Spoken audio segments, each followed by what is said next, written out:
In Buffalo, where a man rushes Peyton Gendron, the teenage shooter who killed 10 black people inside a Top supermarket. He was sentenced to life in prison today without the possibility of parole. The damage you have caused is too great, and the people you have hurt are too valuable to this community.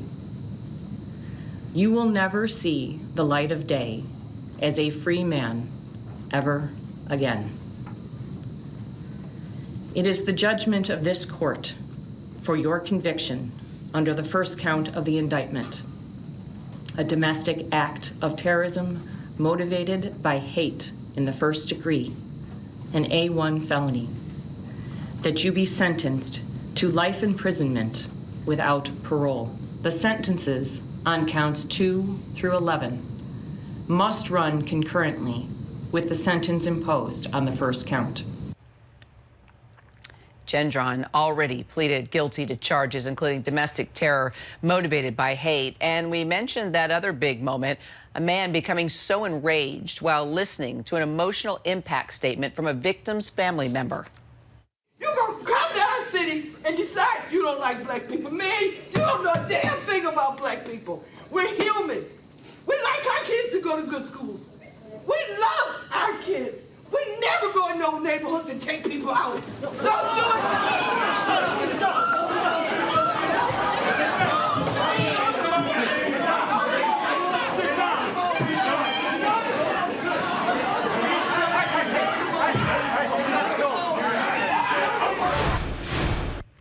Quite a moment to talk about it. ABC News Chief Justice Correspondent Pierre Thomas, also criminal defense attorney and former prosecutor Bernarda Villalona.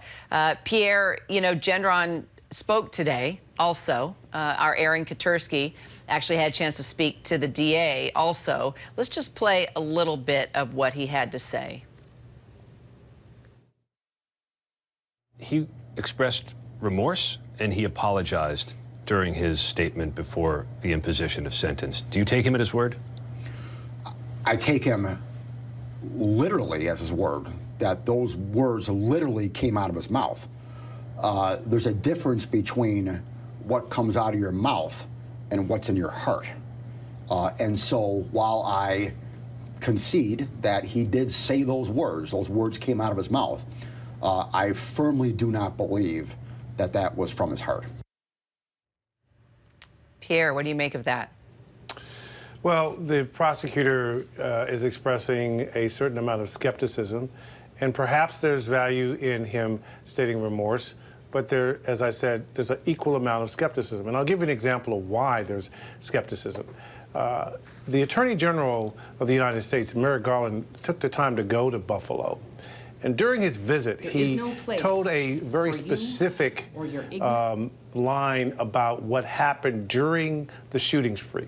There's a point at which Gendron shoots and wounds a white person, proceeds to then apologize to the white person, saying basically he was sorry for having shot them, and then proceeds to continue killing the black people. So perhaps that's an answer to how exactly remorseful he might actually be. Bernarda, from your experience, does this shooter have remorse?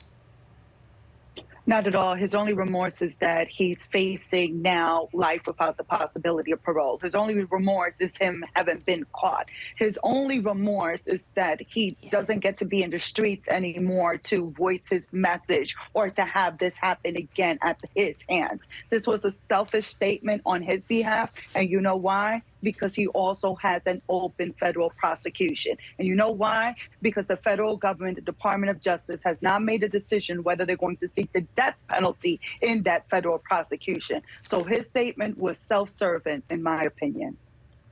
So what do you think then his defense is trying to create here?